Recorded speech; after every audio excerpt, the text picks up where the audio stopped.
welcome Jack Ma. Thank you. Thank you. Thank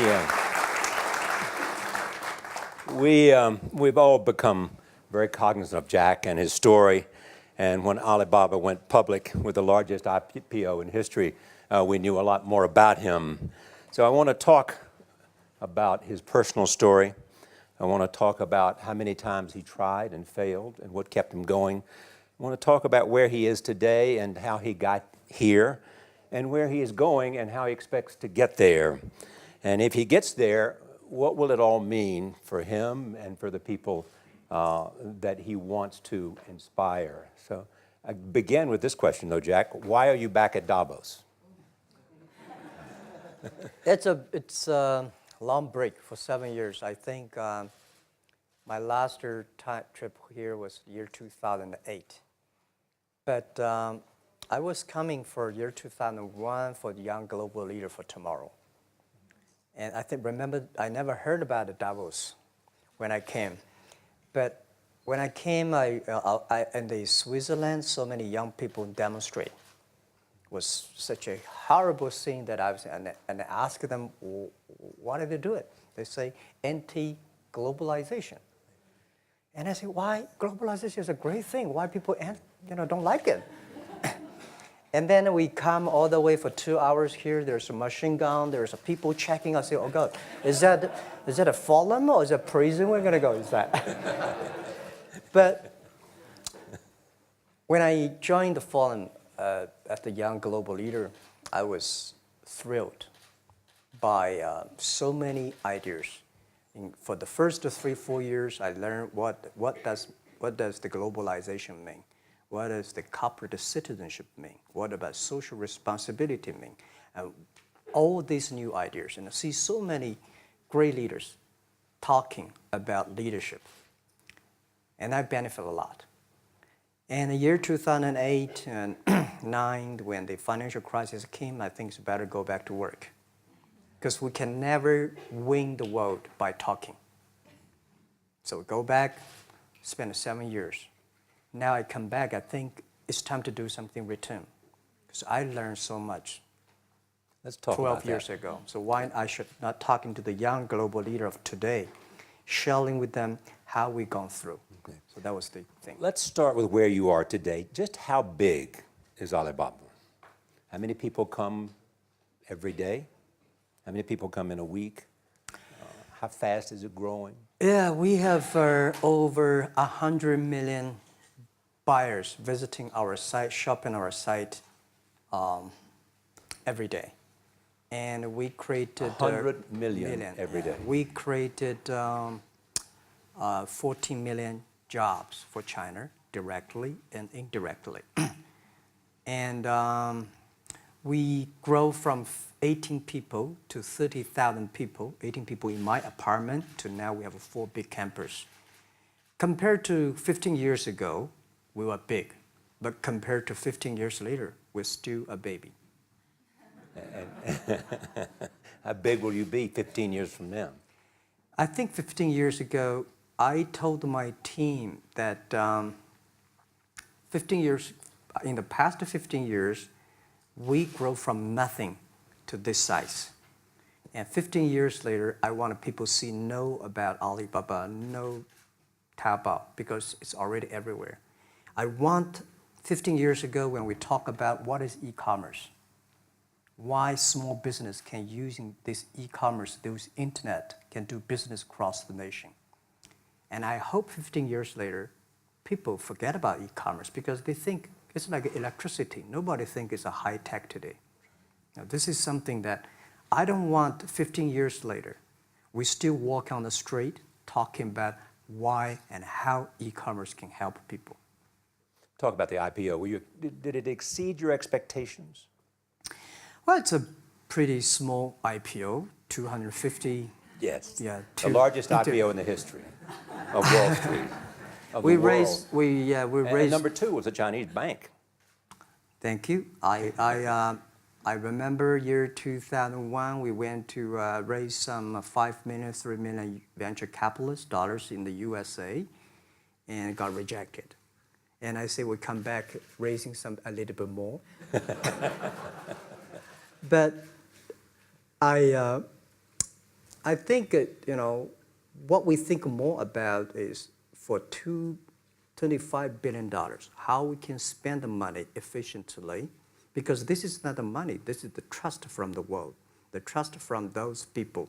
They want you to do better jobs, to help more people. They want to have a good return.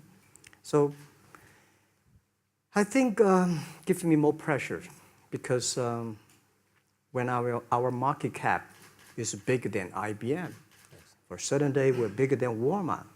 We're one of the top 10, 15 largest market cap company in the world. I told my team and myself, is that true? We're not that good. Because years ago, people say, Alibaba model is terrible.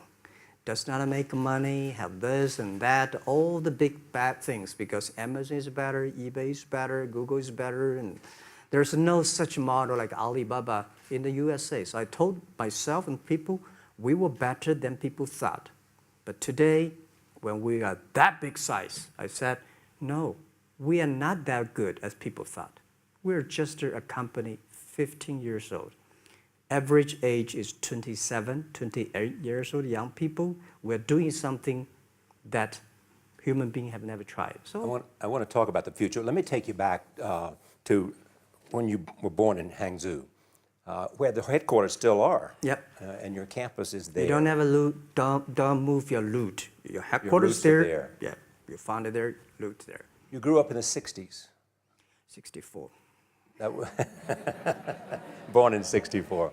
That was the time of the Cultural Revolution. Yeah, it was the end of the Cultural Revolution. It was, well, my grandfather was a tiny landlord, was considered, after liberation, was considered to be a bad guy. So I know how tough it was when I was a kid. You tried to get into 3 colleges. Mm-hmm. Each time they rejected you. No, I tried. There's an examination that young people, if you want to go to university, you have to take the examinations. So I failed 3 times. Right. But a lot of fail. I failed for funny things that I failed a key primary school test for 2 times. And I failed 3 times for the middle schools. And you will never believe in Hangzhou, my city, there's only 1 middle school that lasts only 1 year. It was changed from primary school to middle school because our graduates of our school, no middle school accept us because we were too bad. Yeah. They would become a middle school. What effect did it have, though, being rejected? Well, I think we have to get used to it. We're not that good. Even today, we still have a lot of people reject us.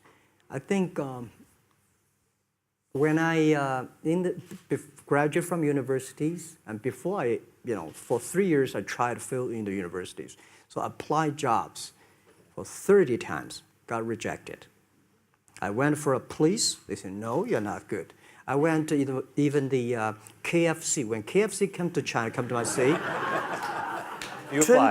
24 people went for the job. 23 people were accepted. I was the only one guy. And we went for police. 5 people, 4 of them accepted. I was the only guy that I received it. So to me, being turned down, rejected. Oh, by the way, I told you that I applied for Harvard for 10 times, rejected.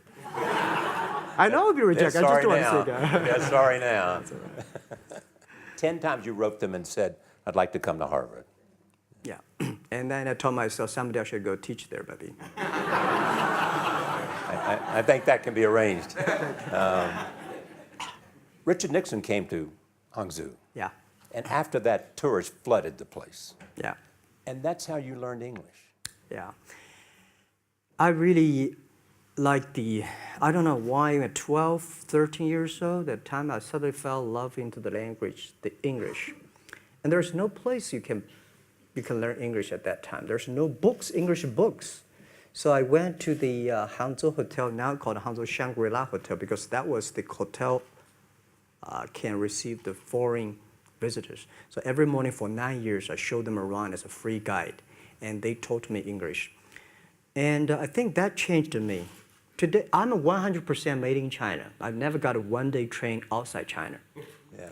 And when people talk to me, say, Jack, how can you speak English like that? Why sometimes you talk like an Western guys? I think that was the 9 years. These Western tourists opened my mind because everything they told me are so different from the things I learned from the schools and from my parents. So now I have a habit. Whatever I see, whatever I read, I use my mind. Think about for 2 minutes. Is that how Ma Jun became Jack Ma? Actually, Jack, the name was given by a lady in tennis. She's a tourist. She came here and she said, came to Hangzhou. We become a pen friends. Ma Ring is so difficult to pronounce. So she said, do you have an English name? I said, don't. So can you give me an English name? She said, okay. She said, my father called it Jack. My husband called Jack. What do you think about Jack? I said, good. So I've been using that for that many years. Yeah. First visit to America in 1995? 1995, yeah. I come here for a project helping the local government to building up a highway. And you tried the internet? I tried the internet in Seattle. And in a building called the U.S. Bank. I don't know whether the U.S. Bank is still there or not, but it's a building.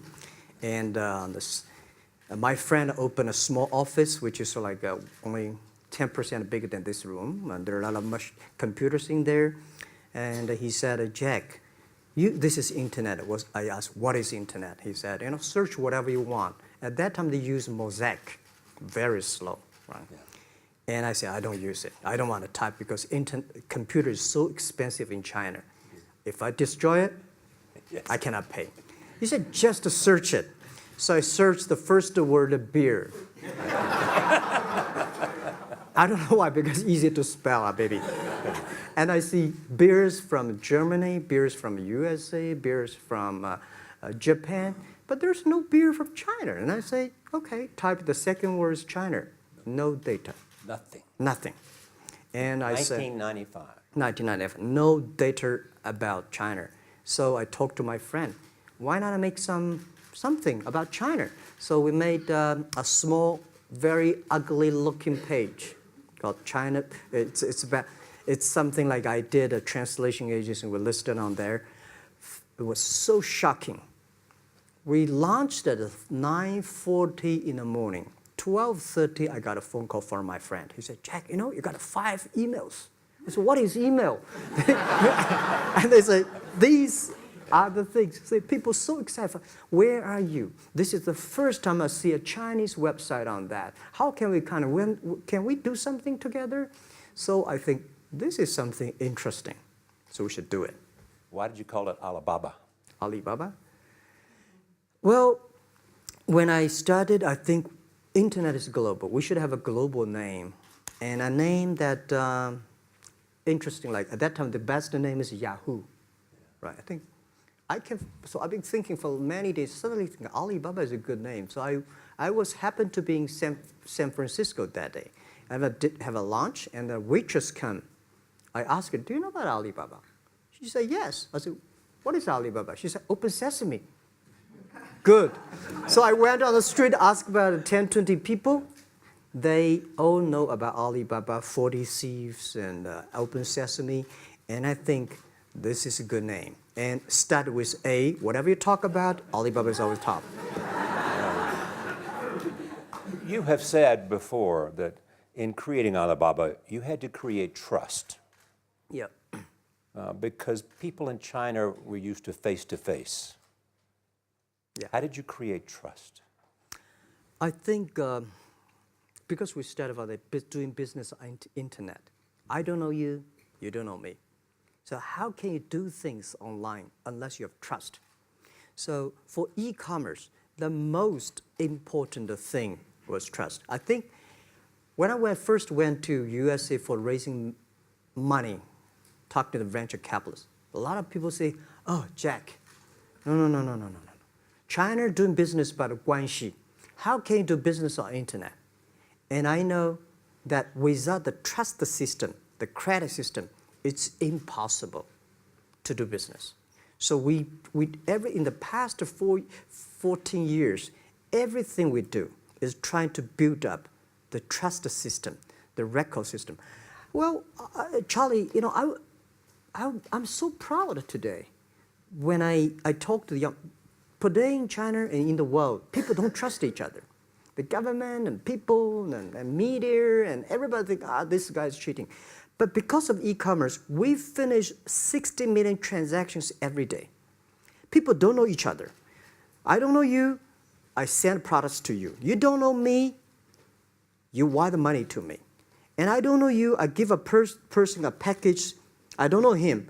He took something to cross the ocean, cross the river, and send. This is the trust. We have at least 60 million trust happening every day.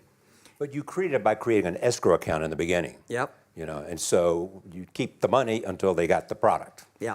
And then you release the money. That's true. I mean, the escrow service is about Alipay. When I had, this idea, I would love Davos, because it was a big decision. Because for first 3 years, Alibaba is just like e-marketplaces for information. What do you have? What I have? We talk a lot of time, but don't do any business because there is no payment. I talk to the banks. No banks want to do it. Banks say, no, this thing never work. So I don't know what to do. Because if I start to launch a payment system, it's against the financial legal laws. Because you have to have a license. But if I don't do it, e-commerce will go nowhere. So then I went to Davos. I listened to a leadership discussion. Leadership is about responsibility.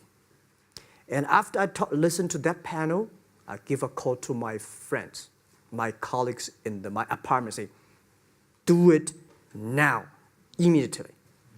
If something wrong, the government not happy about that, if one body has to go to the prison, Jack might go to the prison. Because it is so important for China, for the world, to build up the trust system. And if you did not do it, I said, and do not do it properly, stealing money, money wash, no trust record, I send you to the prison. So that was the thing. And people don't like it. So many people I talked to at that time for Alipay, they say, this is the stupidest idea you have ever got. But I say, I don't wear the stupid clever as long as people use it. Now we have 800 million people using this Alipay. Stupid things, if you do whatever is better. Alipay is a privately held thing. It's not part of Alibaba. No, it's a private. Let me talk about money for a second. Yeah. You have never gotten money from the Chinese government? No. None. I want it at the beginning, and later I don't want it because I think if the company always think about picking money from out of the government pockets, that company is rubbish. Think about how can you make money from the customers and market and then help customers succeed. That's our philosophy. No money from Chinese banks? No. No. I at that time I want, and now they want to give me, I don't want it. Yeah. All right. Your relationship with the government. Mm-hmm. Yeah. What's your relationship? I mean, if they didn't, here's what some say, that you have existed in an environment that's not, they have restricted competition for you. And that's a pretty good thing to do for a private company. Yeah.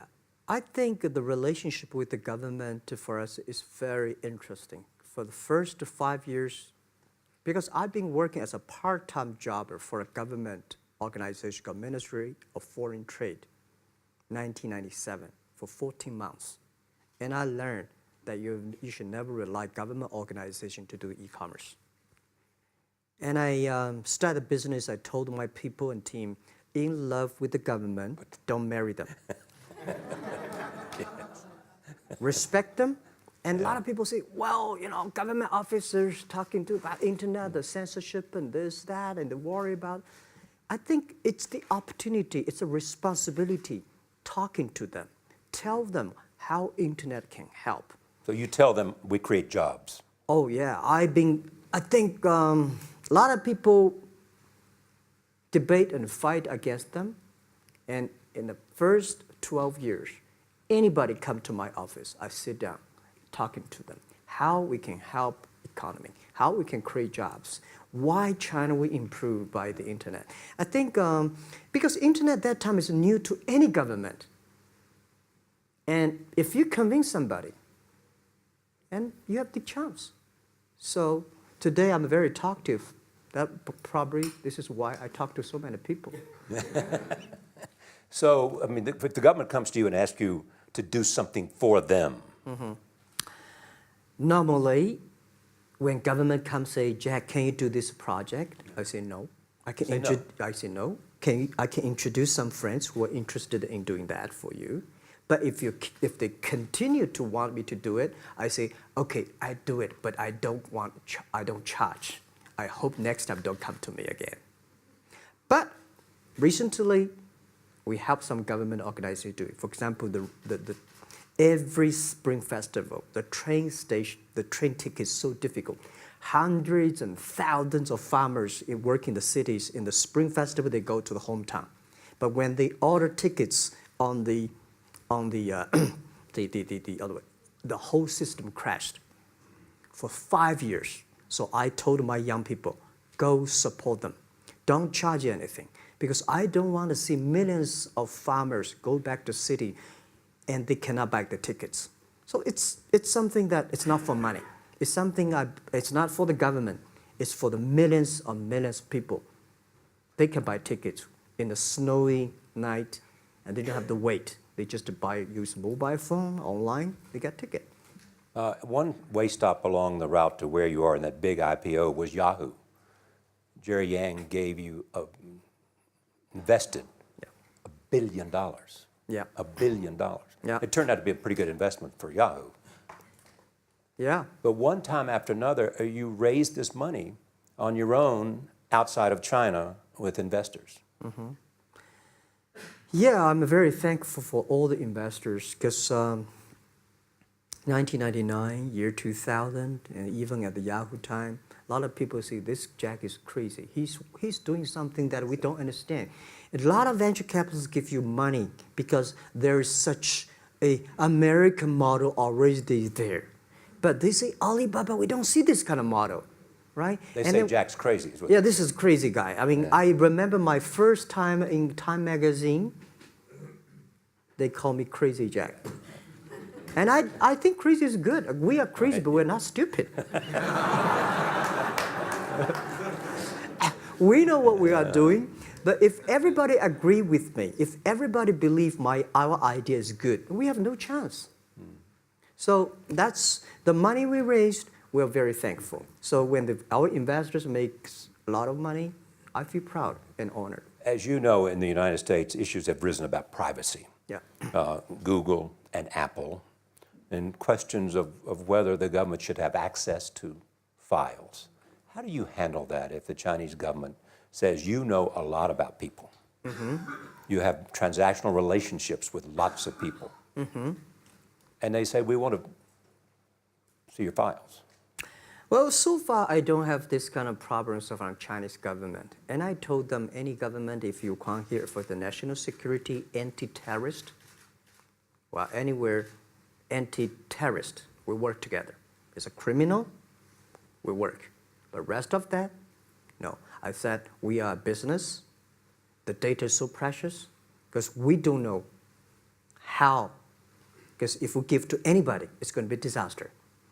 And also about privacy issues. I think, just like hundreds of years ago, people say, I would rather put money under my pillow rather than put in the banks. But today, banks, they're special. They know how to protect money much better than you do. Privacy issues, all these kind of securities, today, we may not have the solutions. We don't have the answer. But I believe our young people have the solutions. In the next 10, 20 years, there will be breakthrough on that. And I'm fully confident on that. Your life is a testament to the idea that nothing is impossible.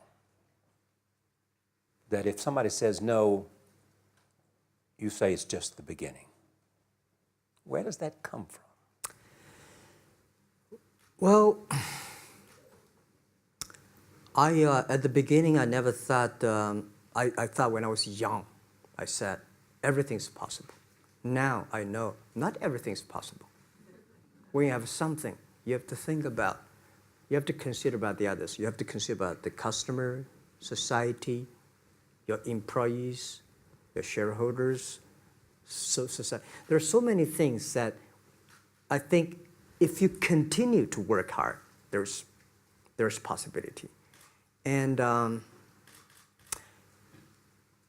I just feel that I'm enthusiastic about what we are doing. At the beginning, for the first 5 years, I just want to survive. And 5 years later, I think... That's 2000, from 90... Yeah. But later, I think, wow, so many people's life changed.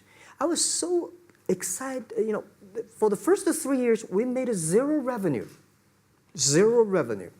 But we are so excited to continue to work. You know what happened? I remember many times when I go to a restaurant and have dinner, somebody came, when I was trying to pay the bill, the owner of the restaurant came to say, "Sir, your bill is paid by someone." And the small note say, "Hey, Mr. Ma, I'm your customer of Alibaba Group, Alibaba platform. I made a lot of money, and I know you don't make any money. I pay the bill for you." Yeah. And I remember one day that I was sitting somewhere in the coffee, somebody sending me a cigar. I don't smoke cigar, but there's a note, "Thank you very much, I'm your customer." And I remember in the Taobao days, I was at the Shangri-La Hotel in Beijing. When I get on the taxi, the man who opened the door for me, the boy at the gate, he said, "Jack, thank you very much. I'm service here. My girlfriend makes more money than I do on your site." And this is something that you know that it's not amazing. If you don't do it, nothing's possible. If you try to do it, at least you have the hope. The revenue comes from advertising and a smaller amount from transactional fees. Yeah. Most of it from advertising. Tiny. Tiny from advertising? Tiny from advertising, tiny from transactions, because we need big mass. Now we have more than 10 million small business power sellers selling our site to everywhere. So the transactions we have is second after Walmart. So tiny. Second after Walmart. Yeah, tiny of the of the money already make us big. So, you know, second after Walmart. I remember one of the senior management of Walmart guys came to Hangzhou 5 years ago. He said, "Jack, you know, you do a great job," and blah, blah, blah. So I said, "Maybe in 10 years we'll be bigger than Walmart." He said, "Young man, you have a good hope." So we said, "I make a bet. I think in 10 years we'll be bigger than Walmart on the sales." Because if you want to have 10,000 new customers, you have to build a new warehouse and this, that. For me, 2 servers. What's your market cap versus Walmart today? I don't know, but I don't maybe either. some. It's close. I think so. Maybe we should check later. All right. Yeah. So where are you going? What does Jack want? I think because of the name for Alibaba, we are internet company, happen to be in China. We have the same spirit and entrepreneur spirit like every great entrepreneurs in the world. And I remember the day when I started Alibaba, we want to have a mission helping small business doing easier.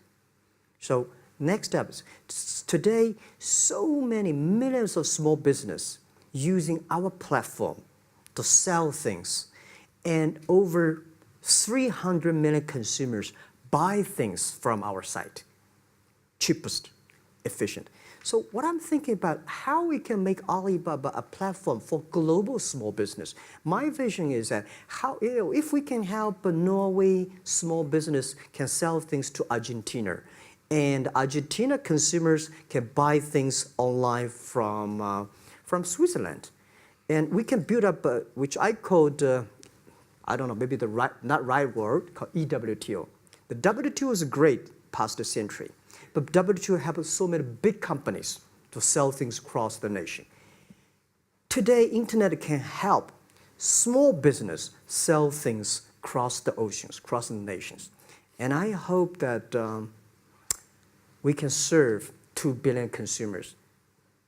2 billion consumers. 2 billion consumers. We can help 10 million small business outside China. Help them. Outside China. Outside China. Because we help the American farmers in Washington State almost 300 tons of cherries to China last year. Cherries. Before we sell, the ambassador of USA came to me and said, Jack, can you help us selling cherries? In China. I said, what cherries and the fruits? He said, why not? I said, why not? Let's try. So that when we start to sell cherries, the cherries still on the trees. So we start a pre-order, 80,000 families order cherries online. So we pick up the cherries and ship into China. Within 48 hours, we sell the cherries. The consumers are so happy. But we got a lot of letters complaint after 3 days. They say, why only 100 tons? Why we should not get more? So we sell, 2 months ago, we helped the Costco. We sold 300 tons of nuts to China. So I'm thinking about if we can sell, we're also selling Alaska seafood to China. So if we can sell seafood, if we can sell the cherries, why we cannot help American and European small business selling things to China consumers? China needs that. So this is what I want to do is that 2 billion consumers, China, Asia, developing nations, how we can let them buy things globally. Alibaba rode with the millions of people that went from poverty to the middle class in China. I mean, you were right there growing as they grew and increased. When you look at the international markets, you're doing well in Russia? Yeah. How well? We do pretty good in Russia, and we do also pretty good in Brazil. In Brazil? Russia, I think now I don't know, we are if not the number 1, we're the number 2 or number 3 largest. E-commerce. E-commerce. I remember last year we had a campaign. The campaign is that a lot of Russian girls and boys want to buy things from China. You know how many days a Russian girl placed an order and received the products from China? 2 years ago, 4 months. Even that, people are so happy about all the things. And last year, the campaign, within 1 week, we crashed the whole logistics system of Russia. All right. You were also seen in Hollywood. Yeah. What are you doing in Hollywood? Well, I like the Hollywood innovation at the digital background. I learned so much about the Hollywood movies, especially the Forrest Gump. You love Forrest Gump. I love Forrest Gump. Well, why do you like him? Simple. Never give up. Never give up. People thinking he's dumb, but he knows what he's doing. And I was very depressed the day, year 2002 or 3 in the States, when a bit earlier than that. I was very depressed when I could not find out a way for the internet. And then I watched the movie in my friend's home, Forrest Gump. When I see him, I think, this is the guy we should learn from. Believe what you're doing, love it, whether people like it, don't like it, be simple. And like the word, life is like a box of chocolate. You never know what you can get, right? I never know I would be here talking to you and talking to Charlie Rose. I never know. But today I made it. I told my people in my apartment 15 years ago, guys, we have to work hard, not for ourselves. If we can be successful, 80% of the young people in China can be successful. We don't have a rich father, powerful uncle. We don't have $1 from bank, 1 cent from government. Just work as a team. So what do you worry about? I worry about it today. Young people, a lot of young people lose hope, lose vision, and start to complain. Because we also have the same period. Because when it's not a good feeling being rejected by so many people. We also depressed, but at least later we find that the world has a lot of opportunity. How you see the world, how you catch the opportunity. So, in the Hollywood gives me a lot of inspiration. You know? But you were out there for business. You were out there because you want to make movies and sell them. I want to make the movie for business-wise. We are e-commerce company. We have a lot of products that need logistic. But movie, TV, these are things you don't need logistic system. And movie probably is the best product that can help Chinese young people to understand. Because one thing I told the Chinese people, my friends, in American movie, all the heroes at the beginning, they look like a bad guy. Terrible things coming, they become a hero. And finally, they all survived. China, if you're a hero, all the hero died. So, because only dead people become the hero. So nobody want to be the hero. So you want to change the Chinese definition of hero? Yeah, I want to say hero. Today we have so many heroes live in this world. Are you still writing these kung fu novels, or are you just reading them? I read them, and I start to write something.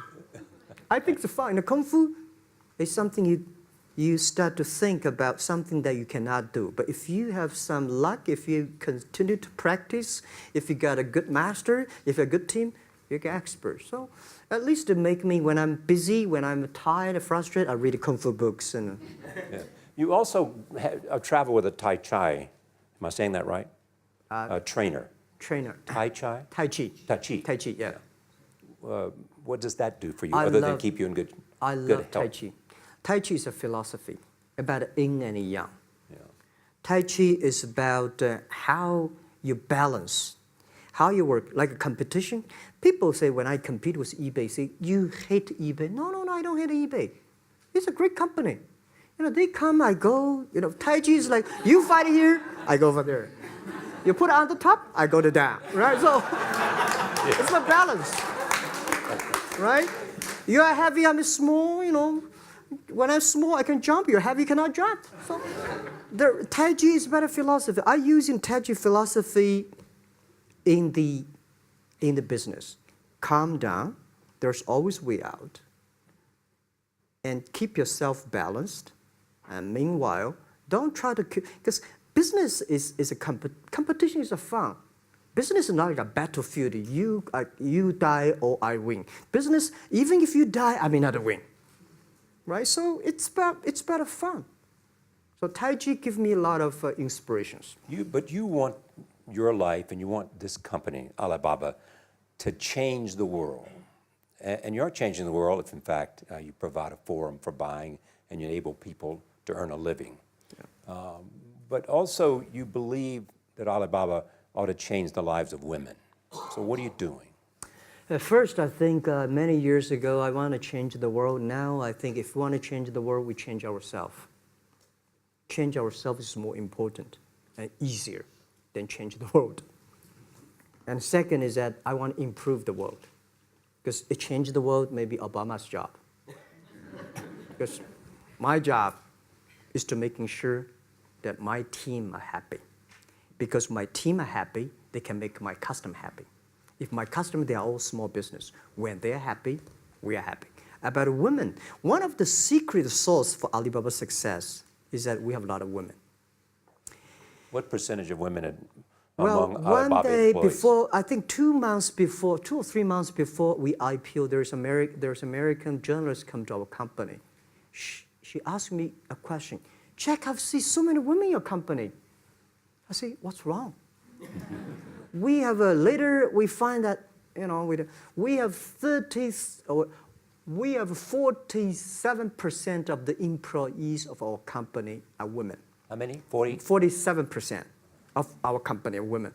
And we actually had a 51 because we acquired some company these days. They have more men, so balance that. But these are women in top-level positions? 33% of the of the management are women. And 24% of the senior management, very top level, are women. We have a women CEO, CFO, CPO, Chief People Officer, and we have everywhere. And I think so comfortable to working with them because women, in this world, if you want to win in 21st century, you have to making sure that making other people powerful, empower others, making sure the other people better than you are, then you will be successful. So I find the women, they think about the others more than they think about themselves. Right. Women think about the kids, husband, parents, much more than the man. And the user-friendliness. A couple of things I want to talk about before we go, because we have less than a couple of minutes. China today, are you worried the economy slowed down? No, I don't worry about it. I think China is doing, it's slowing down is much better than keep on 9%. China today is the second largest economy in the world. It's impossible to keep 9% of the growth.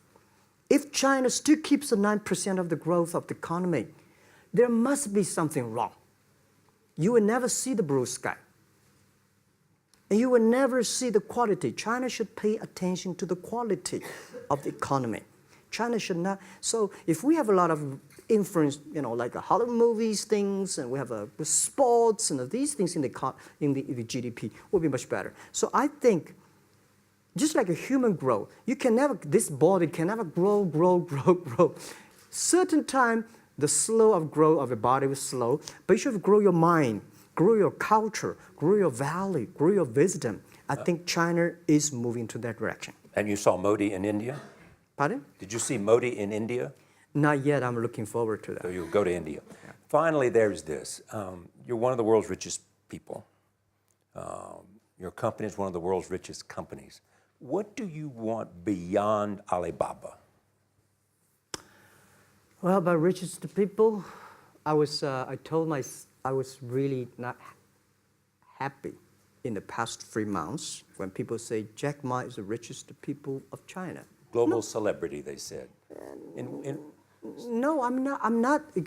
When I started the business, you are. I never thought, because how many? Yeah, maybe I am.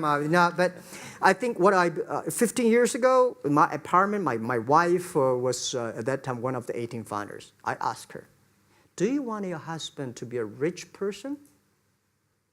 I never said rich person in China, rich person in Hangzhou, or you want your husband to be a respected person. She said, "Of course, respected." Because she never believed, and I don't believe we'll be rich people. We just want to survive. But I believe when you have $1 million, that's your money. When you have $20 million, you start to have a problem. You worry about inflation, which stock to buy and this, that, had to come. When you have $1 billion, that's not your money. That's the trust society gives on you. They believe you can manage the money, use the money better than the government and the others. So I think today, I have the resources, do more things. With the money we have, with the influence we have, we should spend more time on the young people. And I would say, someday I'll go back to teach, go back to school, spend time with the young people, and sharing with them what I've done. So the money is not mine. I just happily and having these resources, then I want to do a better job. Just tell them your story. Yeah, tell them the story and tell them that if Jack, I don't think in this world there are a lot of people be rejected more than 30 times. If we, the only thing we never give up, the only thing we're like a Forrest Gump, we keep on fight. We keep on changing ourselves. We don't complain. Whether you were successful or not successful, I find that people, when they finish the job, if they make the mistake, if they fail, if they always complain the others, this guy will never come back. If the guy only check himself, yeah, something wrong with me here, something wrong with me there, this guy has a hope. Jack, on behalf of everybody in this audience and a television audience around the world, thank you for taking your time to be with us. Thank you. Thank you.